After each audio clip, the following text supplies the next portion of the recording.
Hello children, how are you guys? You remember what topic we are studying now?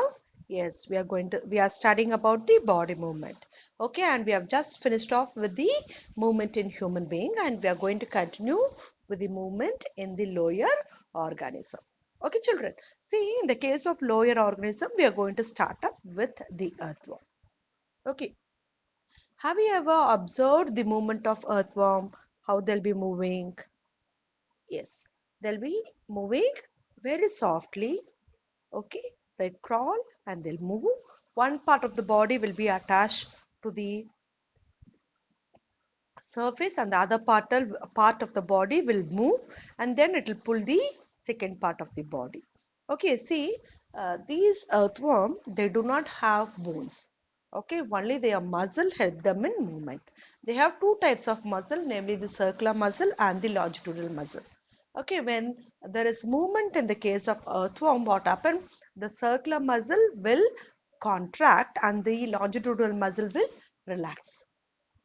Okay, so when circular muscle contracts, it pulls the body, and the longitudinal muscle relax, and it follows the circular muscle.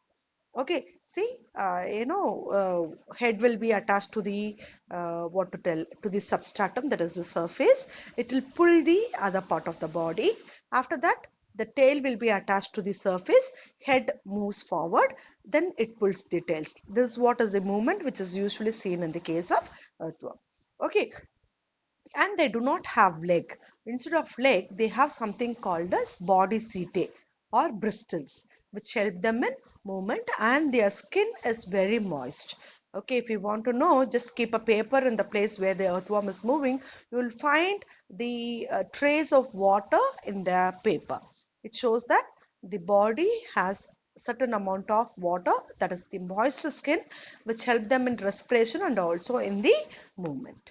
Okay, children. See, they repeat contraction and relaxation of their circular and longitudinal muscle, and which helps them in their moving, that is movement. Okay, contract, relax, through which they move from one place to another place. Okay, they don't have leg; they have something called as body city, which helps them in movement. Is that clear, children? Okay.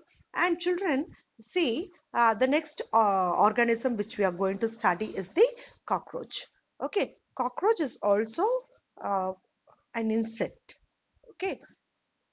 They do not have a proper skeletal system, but their body is covered with the skeleton. That is the outer covering of cockroach. It is slightly skeletonicious in structure, okay, which is made up of a hard protein, namely chitin.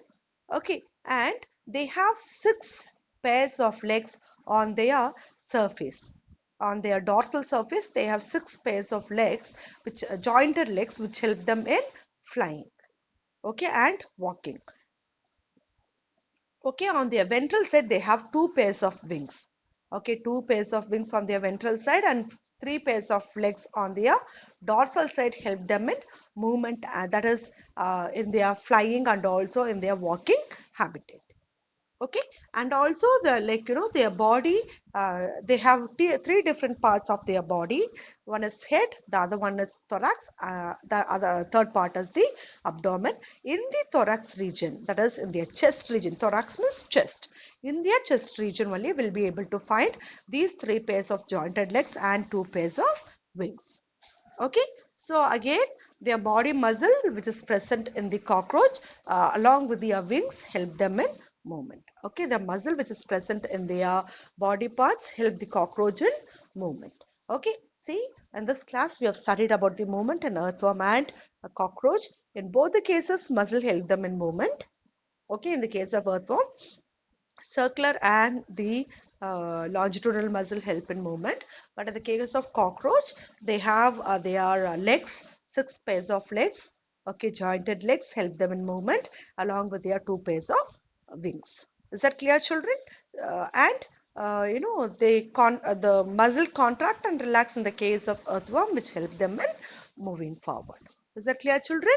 Okay, bye.